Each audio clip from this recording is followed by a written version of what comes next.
I don't even know where to start, but maybe if we start with skills. Let's start at the beginning. All right, let's start at the beginning. Skills was kind of the beginning. Okay. So, actually in 2009, Anderson pulled me in, who's the director of IT, and the IT department, the technology department, IT stands for Information Technology for all your viewers that don't know the garble. He brought me in to do basically a 3-day consulting on skills to tune it up and give them sizing so they knew how big of servers to buy and how much space they were going to need ultimately and things like that. And that was my first introduction to CARD. Oh. And I met Doreen at the end of that short consulting gig. But Dennis and I had known each other, Dennis Dixon and I had known each other for a couple of years. And they saw in you the brilliance that we now know to be true. Actually, I'm not sure they did. That took a little more time? So I was at least introduced to what CARD does and what CARD was all about in that 3 days, and in talking with Dennis on and off. And then, Dennis and I kept in touch. At that time, we attended church together.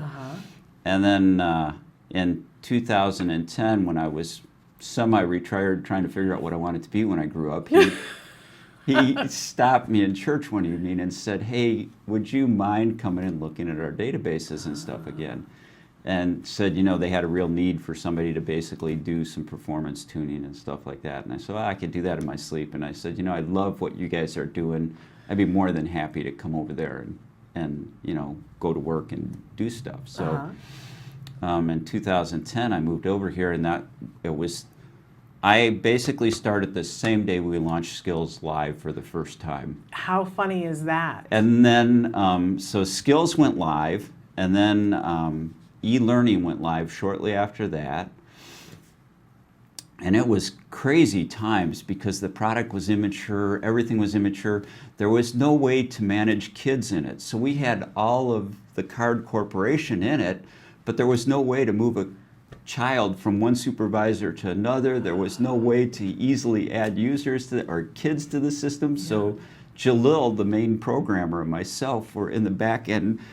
We'd get an Excel sheet of put these kids in and move these kids, and we're in the back end doing all this stuff. And I'm like, we got to build tools to take care of this. Amazing. And then now. And then I was thinking about this morning. The really exciting thing was the first major project I was on here was Skills Live. Amazing. And so Jalil and I built what you run today together. And that we still run. Because I don't know if all of our viewers know that in the beginning, for the first, I think, 7 months that we were on the air, we were Skills Live. The whole show was intended to be a support for skills users. Yeah. And then we discovered there was so much more to talk about. Yeah, and then we converted to autism-live. We reskinned the site, changed it all up. Yes. Alva has been our savior on many occasions, making sure that we have a way to be able to talk to you guys. But that is such a minute part. That's like an asterisk as to what you've ended up doing here. That was the tip of the iceberg. Little did I know. Right. And I know that many of you that use Skills out there, everybody knows I'm a huge fan of Skills. You know some of the excitement, and you've seen some of the changes that have come. A lot of the stuff is on the back end that no one would ever know. Yeah. And I want to talk about all of that. But you've got some exciting things coming down the pike for Skills. And I don't know, are you allowed to talk about the brain? Well, we just released the initial version of the brain. So I can talk about the initial version of the brain, and I can kind of talk about future versions of the brain. But there's some of it that it's secret. It's deep secrets. Yeah. But tell us give us spoiler alerts. So the current version of the brain we just launched, and it basically shows you what areas of the brain, when you're working on different lessons, what areas of the brain the child's is being exercised in the child. Which is really amazing. I was thinking about this morning coming in, and I was thinking about how much we learn in the process of doing things, and our community tends to be very visual, not everybody, but very visual, and how useful, it may not seem like it on the surface, but knowing what part of the brain that you're working on, it's going to be one of those things that it's just stuff that you're going to see, oh, I'm working on that side of the brain.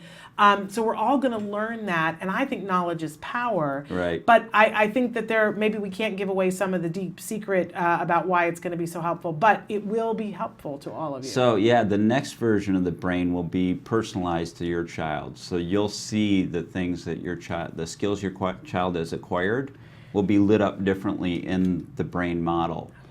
And then the skills your child doesn't know will be a different color, so you can see what's known and what's known right in the brain itself. Where you need to get in. And then you'll actually be able to drill into different regions of the brain in more and more depth as we go. And so we'll make it actually drill down, right down to, ultimately down to the exemplar level.